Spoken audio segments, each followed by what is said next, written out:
Hello, welcome. I'm Skez. I'm going to be doing a quick little build showcase on my Rage Vortex Berserker I've been playing the last few days in Expedition League. So I'm going to just run a quick Forge of the Phoenix here, just to kind of show you the build in action. Yeah.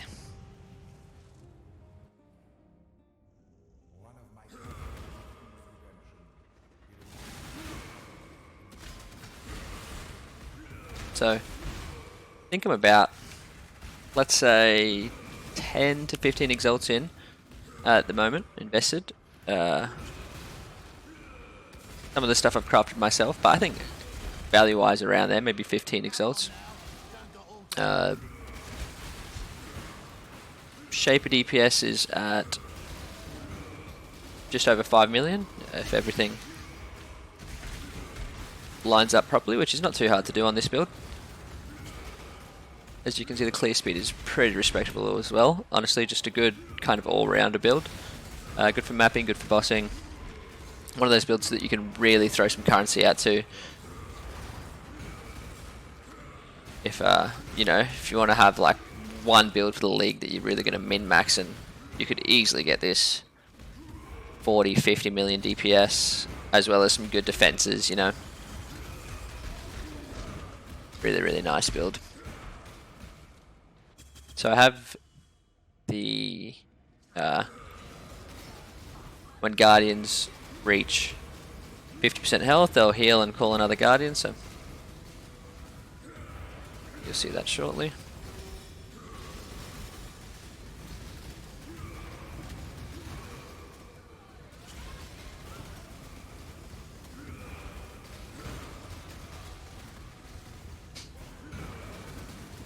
Also sustain here as well, good defenses, using Enduring Cry as well as some life gain on hit, and Rage Vortex hits, I think, honestly I think it's probably about 20 times a second, so.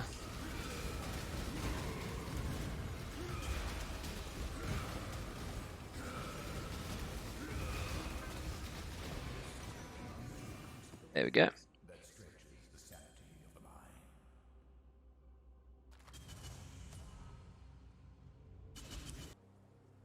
Alright, so I'm going to talk a little bit about the gear here. So Red Blade Banner is how we're generating our rage. It allows our Warcries to have infinite power. This interacts with Warbringer here. Warcries grant 10 rage per 5 power if you have less than 25 rage. So this is the only mandatory unique for the build.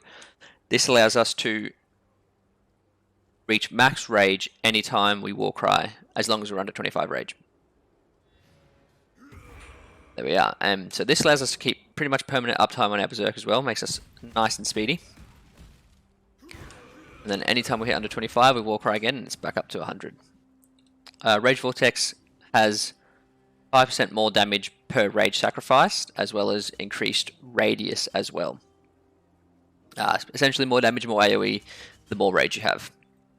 So that's the only mandatory unique. So the other uniques, I'm using Abyssus. It's going to give you a lot of damage. You can use just a rare helmet if not, with just some life and resist. But if you're in softcore, I mean, definitely Abyssus is just going to jack up your DPS by quite a lot. The enchant helps a lot too. Rage Vortex sacrifices plus 5% of rage. Essentially, it's 25% more damage and some AoE. So very good enchant. I think I picked this up for about 60 chaos. So Rage Vortex hasn't been too popular yet, which is good. Bear's Girdle is the only other unique.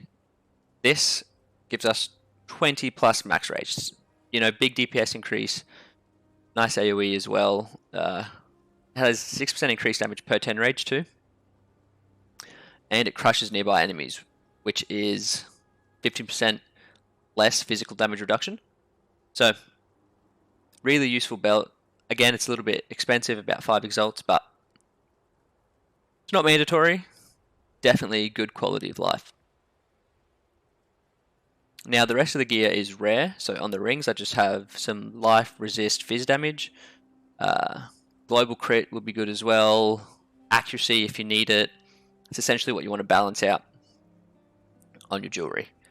You want one ring with vulnerability cursed on hit. It's just the easiest way to apply the curse. These are getting cheaper and cheaper now, so honestly you could pick one of these up for maybe, you know, 10, 20 chaos. depending on how many other stats you need on it. Right now, I picked up this amulet that anoints Splitting Strikes. Splitting Strikes is not too bad. Over here, increased fizz damage, increased attack speed, overwhelm physical damage. But I think that Feller of Foes is the better anointment. I just picked that amulet up with Splitting Strikes, and I haven't bothered to change it yet. So if you're going to anoint your own, I think Fellers of Foes is the way to go. As for a weapon, highest PDPS that you can get. Critical strike chance helps a lot with damage too to jack it up. I don't have it on mine here, as you can see, but I think this is at about 470 PDPS. In terms of boots, I just have life, resists, and move speed. Probably a good idea to pick up Cannot Be Frozen enchant as well on a pair of boots. Frozen is the only ailment that really affects us, thanks to Admonisher here, which removes an ailment when we war cry. So you can't war cry when you're frozen, but since we're constantly war crying, any other ailments kind of just shed off. As for gloves, I just have, honestly, this pretty trash pair of gloves with some life and some resist, a little bit of dexterity just to help me with the dex requirements for some abilities here. I think best gloves would be a pair of Hands of the High Templar with some good corruptions, max range of charges. You could get vulnerability on hit there, attack crit, something like that, I think would be the next step in gloves. As for a chest piece, I crafted this one myself. Nothing too special, attack crit, some high life and some resist. Chest piece is where you can really push it if you wanted to. You can get additional curses on here, you could get percent increase max life. If you got an additional curse, then you could also set up a curse on hit Assassin's Mark, and that would just really drive your crit up on bosses and up your DPS a lot. That's again if you want to invest more into this build. There is a lot of ways to really get that DPS, going. That's about it for gear. So now I'll talk about flasks real quick and then gemlink. So for flasks, I'm kind of experimenting with the new instilling orbs. All of these are just set to cast when they reach full charges. Just a diamond, quicksilver, lion's draw, and then overflowing chalice is just going to help me kind of generate more flask charges. I don't even press flask when I'm mapping. Honestly, it's not been too bad. We clear that quickly. That it's pretty good uptime on the flasks. This is just to stop bleeds, but even I barely use the live flask only when I'm bleeding, because Enduring Cry here heals us for almost 2,000 life over 1 second. So almost just always end up using that when I need to heal. Alright, get into the gem links now. Okay, so I have Rage Vortex here. I got the anomalous version because it speeds up the Rage Storm, so the projectile kind of helps it travel faster. It's going to really help you for clear speed. Not that important though, you could just go with the regular if it's too expensive, but I don't think it is. It's not been kind of too crazy popular of a build, so just link with Melee Fizz, Pulverize, Brutality, Impale, and Fortify. You could get Awaken Brutality and Awaken Melee Fizz if you wanted to push the damage up as well. On my gloves here I have Life Tap, linked with Intimidating Cry, Enduring Cry, and Anomalous Second Wind. Now, Anomalous Second Wind helps a lot because it allows our non-instant skills to have +2 cooldown uses. This is what's giving us so many war cries. So I can just, really spam war cries there. So I have this linked to Enduring Cry and Intimidating Cry. I have, let me just find it here. No, not here. Rallying Cry. You could link Rallying Cry as well as Berserk to Anomalous Second Wind. Essentially just give it more cooldown recovery rate, and it'll give you more charges on your Rallying Cry, but Rallying Cry exerts 5 attacks, so you only have to cast it once every 5 throws. I found that I don't really need to have charges or increase cooldown recovery because it's usually back up before I run out of throws. Again, linked with Life Tap, Leap Flame as well, and Berserk. So Rage Vortex uses life, so that allows us to reserve almost all our life. Almost all our mana. I just have 28 here so I can cast my totems. But but that's why everything's linked to life type, just so we don't have to worry about mana at all. Last little links here, I have Ancestral War Chief for the buff, linked to Culling Strike and multiple totems, just to help with a little bit more damage and some cull. Auras in the boots here, so precision. If you get enough accuracy, you can actually just run precision level 1 for the crit chance, and you can add War Banner for some more Impale. But I haven't sorted out my accuracy, that's why I have precision level 8, Herald of Purity, Blood and Sand, and Pride. And lastly, just Blood Rage on a cast when damage taken setup with Immortal Call. So skill tree, I'll go over here quickly. Started up here, picked up these life nodes, traveled down through here, and just kind of fill in this stuff as you need. You can level as any melee build, really. I leveled as Cyclone until you can use the Red Blade banner, and then you can pretty much transition into Rage Vortex then. I have a large Thread of Hope here as well, just to pick up. We have a couple Axe damage nodes, some Impale, Eye of the Gladiator, and as well as totem buffs. Traveling through here, this is important for more max rage. I also have Replica Conqueror's Efficiency for even more max rage. Pick up all these life nodes. I'm going to pick up another jewel here. In terms of jewels, something like this would be good. Crit multi, obviously. Life. I think attack speed with axes actually gives more damage, but I just picked this one up with it. Increased damage with axes. In terms of cluster jewels, I just have the one here. Lead by Example gives us Onslaught every time we Warcry for 4 seconds. We're constantly Warcrying, so it's pretty much 100% uptime on Onslaught.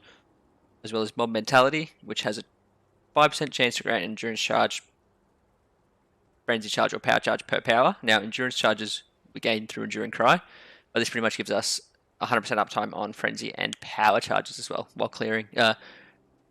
If you're good with your timing, you can keep it up while bossing as well. You just have to make sure to kind of keep Warcrying before your Power Charges run out. In terms of bandits, I took a Lyra. I'll leave the POB down in the description so you can check it out. I think MB Extreme has a video too on his channel where he kind of has a high DPS endgame version of the build. A little bit less life and stuff like that, but really pushing to the DPS, so you can check that out if you want to see, where to go from here and how to up the DPS even more. Yeah, so this has been my first little build guide / showcase, so hopefully I didn't miss anything, but if I did, just let me know in the comment section, or if you have any questions, just, hit me up. I'll just leave you with a few clips of me killing some bosses and stuff. Hope you enjoyed it.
there we go.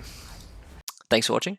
Don't forget to like and subscribe. I'll be trying to release more Path of Exile content, build guides, just gameplay, stuff like that on this YouTube channel. So yeah, stay tuned for more. Thanks.